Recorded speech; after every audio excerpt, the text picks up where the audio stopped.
So good morning students. We are going to discuss about the topic today, Sale of Goods Act 1930. What is the Sale of Goods Act? It is actually an extension of the law of contract that is we discussed earlier. Law of contract 1872 is basically dealing with all the contractual obligations that happens between the buyer and the seller for transfer of obligations between parties, execution of their respective responsibilities under the contract. These are all the studies which we have already discussed under the law of contract or Indian Contract Act 1872. Slowly and steadily there was a necessity for a legislation which should govern the relationship between two or more parties in specific covering special transactions like sale or goods that needs to be transferred from one person to another, property needs to be transferred from one person to another. There are legislations which was required. When a person who is a owner of a building, when a person who is a owner of a property wants to transfer the property to another, there is a necessity for the other person called the buyer to buy the property. When he is ready to transfer, the other person should buy the property. So the buying and the selling of the property and its related dealings, etc., that is governed by a Transfer of Property Act legislation, which is introduced by the Government of India through an Act of Parliament passed in the Houses of the Parliament. Slowly and steadily, there was a necessity for commercial dealings. Commercial dealings means buying and selling of goods, buying and selling of the properties, and there was necessity for services also. So, but what happens is the Sale of Goods Act was a legislation passed to regulate the dealings between buyers and sellers. What happens? What are all the legal provisions that governs? Who is the buyer? Who is the seller?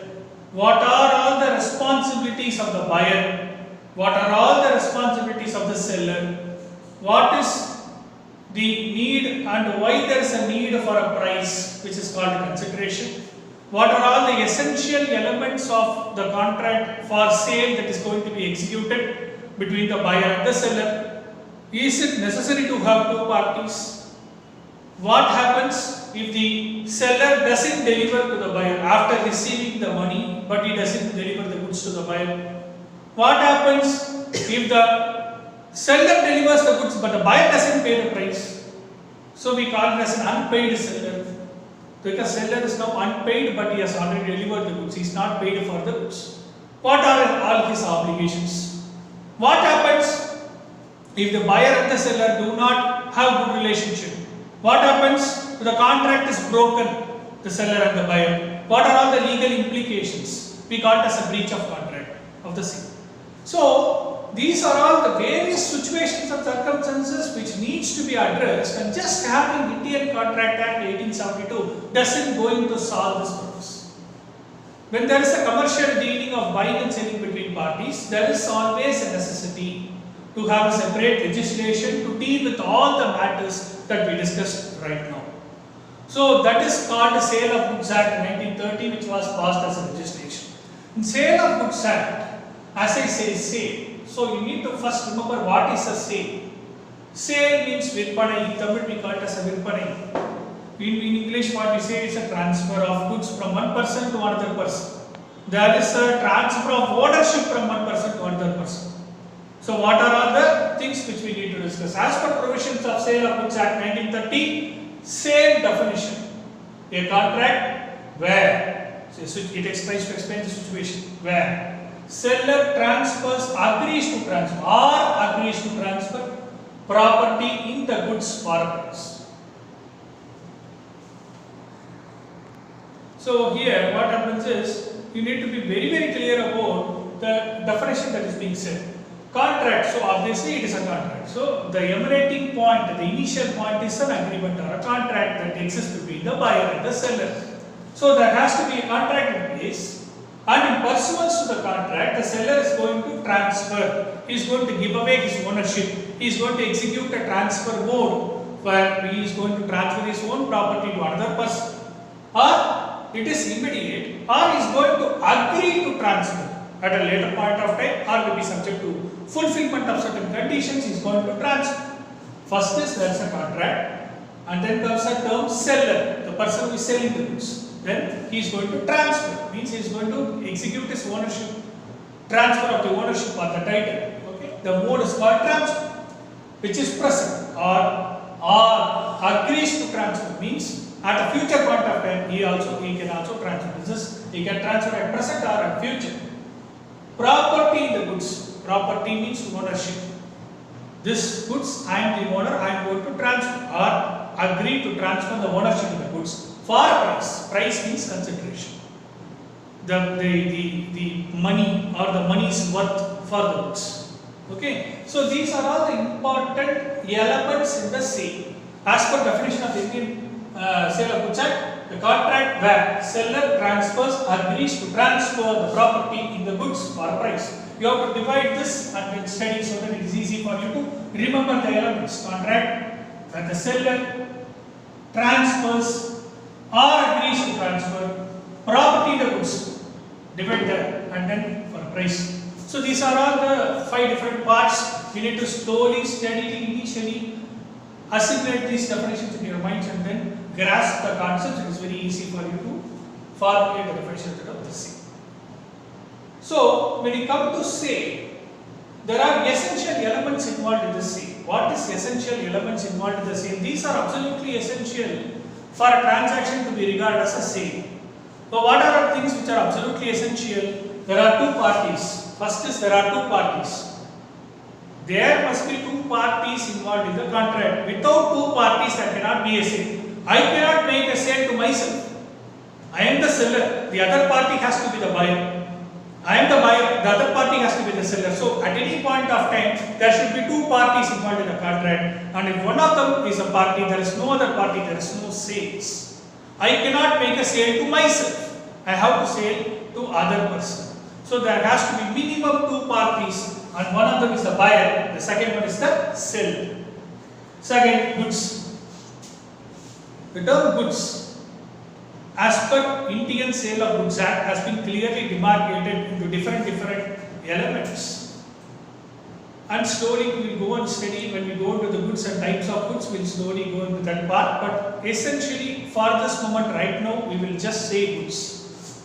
There has to be goods. There has to be some products, there has to be some essential things which has to be delivered under the contract of sale, subject matter. Goods form the subject matter of the contract. In a contract, what we say, parties are the subject matter, parties are the contractual parties. Under a contract, if I am going to sell a building, building will be the subject matter of the contract. If I am going to sell my vehicle, car, cycle, bike, car, cycle, bike will be the subject matter of the contract. What forms the sale element is the subject matter of the contract. So in this case, under Sale of Goods Act, goods forms the subject matter of the contract. Goods may be movable goods or immovable goods. Goods which are movable from one place to another, or immovable goods can also be goods, but still goods carry the definition, therefore they are subject matter of the contract. Third is price. As I said in chapter number 3 under the law of contract, when we say consideration, that is the price here. So that is what here is mentioned. When you say price, money or money's worth for the goods. I am going to sell my goods for a value. I am going to sell my goods for a price. So what should be the price element? You need to remember, price is the monetary measurement of the goods. You are going to fix a value, and that value is the basis for you or for the price at which you are going to sell the goods. The monetary consideration is termed as a price. If I am going to sell my car for 1 lakh, you are saying 1 lakh, right? That 1 lakh is the monetary value that you are going to fix for the car, which you are going to sell it to the buyer. Therefore, the subject matter is the car, the price fixed is a consideration. So here consideration for the car sold out is 1 lakh. Transfer. Transfer means I am going to put my end to my ownership and transfer my ownership to another. The process by which I am putting an end to my ownership and putting yourself as a owner, that process is called a transfer. So you are going to execute your mode of transferring the benefits or putting your end to your ownership and putting the other person responsible as a owner. That process is called a transfer. Then comes essential elements under section 10 of the Indian Contract Act. As we said, all the essential elements which are mentioned under section 10 of the Indian Contract Act, which forms the basis part, right, that needs to be there in every contract of sale. Offer and acceptance, consideration, capacity of the parties, free consent, legality of object, right, and then legal formalities and those steps. That is agreements not declared to be void, capacity of performance, and then we got as a consensus add item. And these are the essential elements which has to be there under the Indian Contract Act section 10, essential elements of contract. Those elements have to be there in the sale of contract of sale. Then only the contract of sale will be valid. So these are the two important points. Let me quickly recap the things which we have discussed. Sale is a contract where seller transfers, agrees to transfer the property in the goods for a price. We have to divide contract where the seller transfers or agrees to transfer, this is immediate or future, property in the goods of ownership for a price which is consideration. Then comes the essential elements is two parties, buyer and the seller, goods which may be movable, immovable, but the goods must be falling within the definition of the term goods as per Indian Sale of Goods Act. That gives a definition, and only those goods covered under the goods category. Price is the consideration or the monetary value that fixed for the goods, and then transfer is the process by which you are putting an end to your ownership and you are putting the other person responsible as a owner. And what are the essential elements that is needed as a part of section 10 of the Indian Contract Act that has to be fulfilled as part of this Sale of Goods Act essential elements. These conditions are satisfied, then there exists a sale. Therefore, these essential elements or 5 elements have to be there in order to consider a contract as a sale contract, and this is a definition of sales.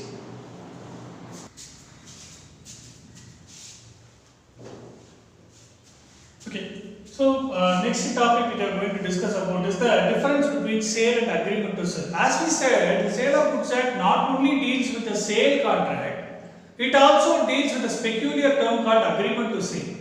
What is meant by agreement to sell? Agreement to sell, it is very clear, the English term is very clear. You are making an agreement for the purpose of sale.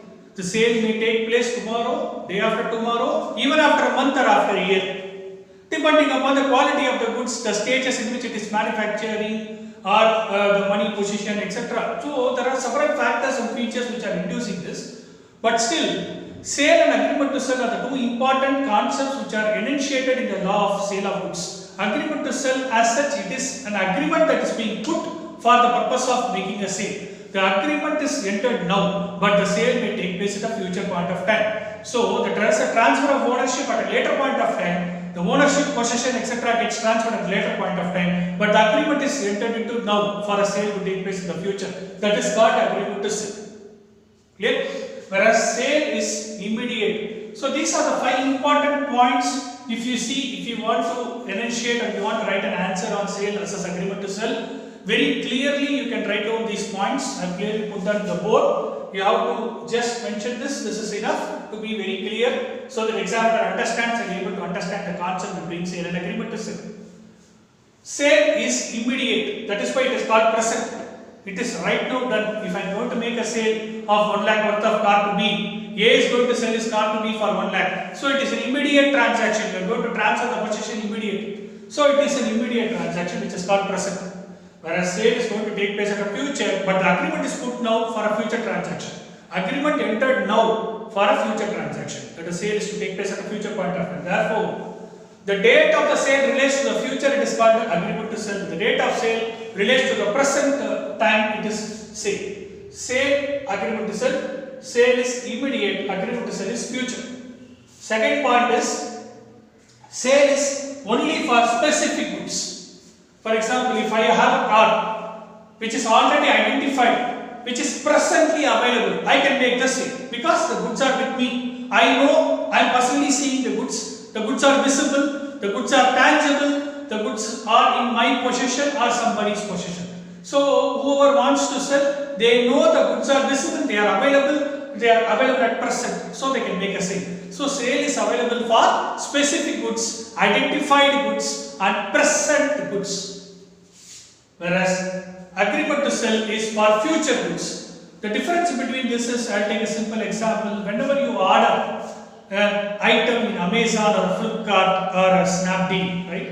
When you are going to order, many of the people used to notice that when they just log into the Amazon portal, they want to select, they want to buy a electrical item, they want to buy a musical system or iPod or whatever item they want to buy. You may find stock not available. Many of you would have seen stock not available or right now not deliverable, right now not available, etc. etc. So, which means that goods is to be produced, they have to contact that seller based on your order, they have to contact the manufacturer or the subsequent seller, get the item, make it available and then only they will deliver to you, correct? So, it is a perfect example for agreement to sell because you may say, sir, where does an agreement I enter? Yes, you agree to an agreement because many of the people don't know. They enter into the website of Amazon. You may have a small tick to the left. I agree to the terms and conditions. What is that? It is an online agreement. It is an online agreement. When you just tick off that small tick to the left, there is a T and C available. What is T and C? It is terms and conditions. I agree to the terms and conditions. So when you enter that online agreement, you are agreeing to the terms and conditions, whereby there is an agreement to sell the future goods because the stock is not available right now. I will make you share available. You may get a call from the Flipkart representative that, sir, you ordered this so and so, but the goods are not available. But I will make it available. I will get it from the manufacturer. I will contact the seller and make you available. So those are the cases where it is an example for future goods. Third is in case of breach of contract. Breach means there is a violation.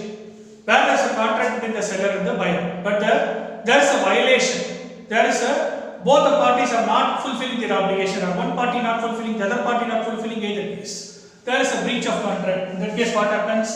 In a case of a sale. Sale means the ownership is transferred. Here, ownership is not transferred. Please understand. Here, sale is immediate where you are transferring the possession. There is always a transfer of ownership that happened between the seller and the buyer. So, there is a cancellation or there is a cancellation of contract or violation, breach, etc. Seller can sue. Sue means file a case. Seller can file a case against the buyer for price. Please understand, for price. Because you are going to buy my product, you are not going to fulfill my obligation, or you already bought my product, give me the price. You have already bought it. I don't know whether you are using it or not. You have put me into trouble, you are creating a lot of tensions and problems, you are violating the terms and conditions of the contract, but somehow you bought the product from me. So, I will file a case against you. You will have to pay me the price. Because you bought the goods, you reimburse me the compensation. You pay me the price of the goods. So, in case of breach of contract, seller can sue for the price. Whereas in the case of agreement to sell, seller can sue only for the damages and not the price, because agreement to sell, the ownership is not yet transferred. It is an agreement for the sale is to take place at a future point of time. Therefore, possession and ownership is still with the seller. It is not yet transferred to the buyer. We are just now entering into an agreement. That's all. There is no transfer of ownership because the goods are yet to be produced, or goods are yet to be serviced, or goods are yet to be sold out. But seller still retains the ownership and possession. Therefore, an agreement to sell, the ownership is still with the seller. Therefore, there is a breach of contract subsequently happening between the buyer and the seller, where buyer is responsible for the breach. Seller will make the buyer responsible, file a case against the buyer for damages because you have put me into trouble, give me compensation by way of damages which may be equal to price or more than price, etc. etc. Seller will fix the damages and will file a case against the buyer claiming the damages, not the price. Because ownership is not transferred, so price cannot be recovered. Damages alone can be claimed by the seller. Fourth point is if the seller becomes insolvent. In the case of a sale, there is a transfer of ownership done, but subsequently seller is declared insolvent. As I said, in insolvency, person doesn't have money, person doesn't have property. Insolvent is a person doesn't have money or property or assets. He is declared as an insolvent by the court of law. So seller is declared as an insolvent by the court of law. In the case of a sale where sale is already done, the buyer can recover the goods from the official assignee. Official assignee means a representative on behalf of the seller appointed by the court. Whenever seller is declared insolvent, the court will appoint a person called official assignee on behalf of the seller. So seller becomes insolvent. So official assignee retains the goods and therefore buyer can recover the goods from the official assignee. Case of sale, ownership is transferred, but seller becomes insolvent. He cannot now become a owner, but on behalf of him, court appoints a representative called official assignee who will be responsible for transferring the goods because it is a sale contract. Seller cannot deal now because seller is declared insolvent. On behalf of him, official assignee appointed by the court can transfer the goods from the seller to the buyer side on behalf of the seller. Therefore, buyer can recover the goods from the official assignee in case of insolvency of the seller in a sale transaction. Whereas, case of agreement to sell, it is future. Therefore, in this case, if the buyer has paid the price, buyer from his side has paid the price, but there is an agreement to sell. It is not yet sold out, but the agreement stage itself, buyer has paid the price. And subsequently, finds seller becomes insolvent. Then in that case, he cannot recover the price, but he can only claim dividend because he has by mistakenly paid the price for ownership not yet transferred. So it is a buyer fault. Without even getting the goods transferred to him, he cannot get his money done or price paid to the seller. It is a fault on the part of the buyer because there is an agreement stage only. There is no transfer of ownership. So it is not a sale. It is only an agreement to sell. Therefore, the agreement stage itself, buyer has paid the price, maybe in advance, etc. He cannot recover the sale. In the event of insolvency of the seller, he can only claim rateable dividend. We call it as a rateable dividend means proportionate dividend. Because we call it proportionate because from the date of insolvency it has been declared by the seller, we will get a proportionate dividend.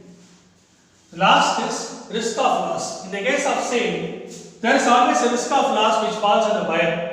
So, sale is done, it is up to the buyer to take proper possession of the goods that is being sold. If the buyer doesn't take proper possession, it is the buyer only who is responsible. Therefore, loss of goods falls on the buyer in the case of a sale. In case of agreement to sell, loss of the goods falls on the seller. As I said, it is only an agreement to sell. There is no transfer of ownership. Still, seller retains possession. In the event of loss of the goods, seller is responsible. Whereas in the case of sale, loss of goods, buyer is responsible. The next topic which we are going to discuss about is the sale and hire purchase contracts. You need to understand the next very important topic from your exam point of view, sale and hire purchase. Though sale and hire purchase seems to be two different elements, from the examination perspective, from the knowledge perspective as well, there is certain distinction points between sale and hire purchase. Sale is immediate. Please understand, sale is immediate where your delivery of the ownership happens immediately. Whereas in case of hire purchase, there is always an option given by the hire seller to the hire purchaser to purchase the product immediately and pay the price in installments. For example, there is a popular cases happens in our daily life where we used to buy the grinder, mixie, etc. We used to buy it at full price and probably we will take that in installments. Price will be paid in installments, right? So the same way, right? So same way, in the same way we will be able to pay the price in installments. That is the hire purchase system.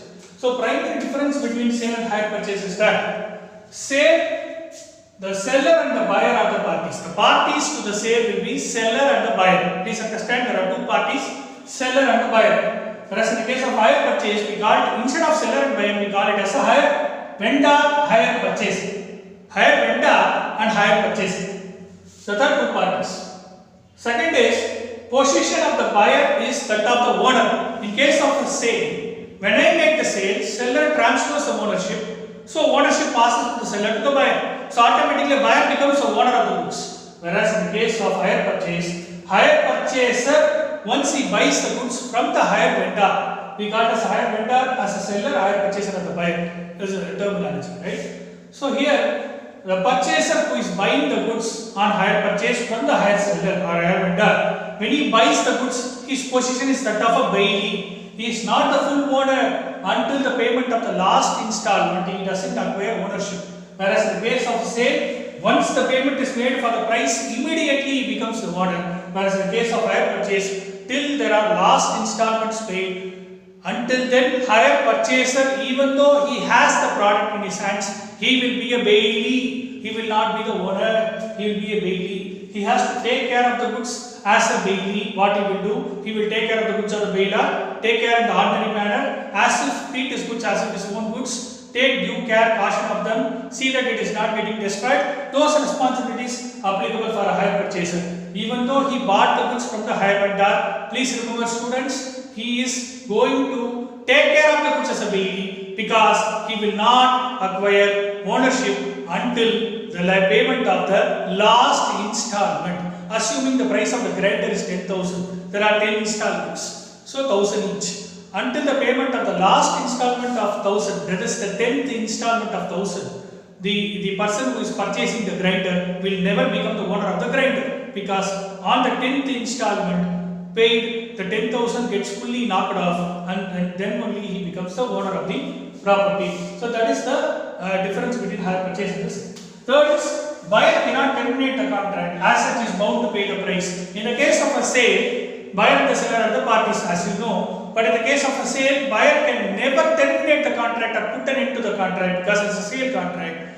Ownership is transferred, therefore he has to get the delivery and he has to pay the price. There is no other go. Buyer cannot terminate or put an end to the contract. Cannot. Please understand, buyer cannot terminate the contract and is bound to pay for the price. Whereas in the case of default by the hire purchaser, in case of hire purchaser making a default or hire purchaser not able to pay the dues on time, then the hire vendor who is sold the goods on hire purchase to the hire purchaser, the hire seller or the hire vendor, in the case of default made by purchaser on any one of the installments, let's take the same example, greater example, 10 installments of 1,000, 10,000, right? If he pays 7 installment, 8th installment 1,000 he is not able to pay, then what happens is, the hire seller or the vendor goes to the hire purchaser house, take back the asset into his possession. Vendor takes possession of the assets on hire purchase, because it is the date the installment is due, but he is not able to pay the installment. So seller has every right to take the possession of the goods into his category and take the possession of the ownership into his hands and recover back the goods once he has not done. So this is the thing. Then sale governed by Sale of Goods Act 1930. Sale is always governed by the legislation, Sale of Goods Act 1930, whereas hire purchase is governed by the legislation, Hire Purchase Act 1972.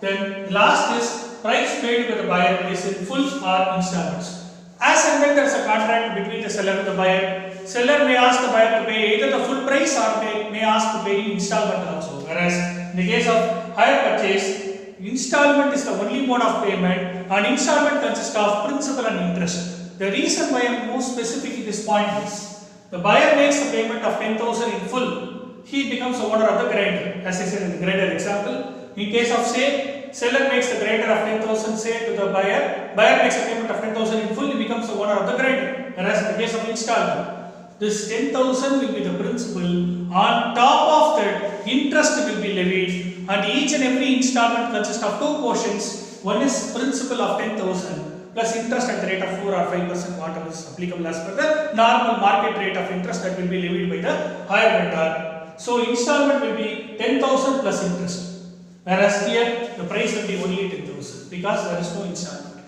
Or even there is installment there, the price is only 10,000 and no interest is levied. Whereas in the hire purchase agreement, the installment, each and every installment, 10 installment will consist of principal and interest. Each and every installment consists of principal and interest. Whatever is the amount that is paid by the hire purchaser will be paid towards principal and interest, which will be apportioned accordingly based on the calculation made by the seller in the books. So this is the primary difference between the sale and the hire purchase. Students, for the benefit of you, I am again reiterating these points. In the case of sale, seller and the buyer are the two parties. Whereas in hire purchase, hire vendor, hire purchaser are the two parties. Position of the buyer is that of the owner, whereas position of the hire purchaser is that of the bailey. Then buyer cannot terminate the contract as he is bound to pay the price. In the case of default by the hire purchaser, the vendor takes back possession of the goods sold to the hire purchaser. He goes to the hire purchaser house, takes back the assets into his possession, because there is a default made in one of the installments by the hire purchaser.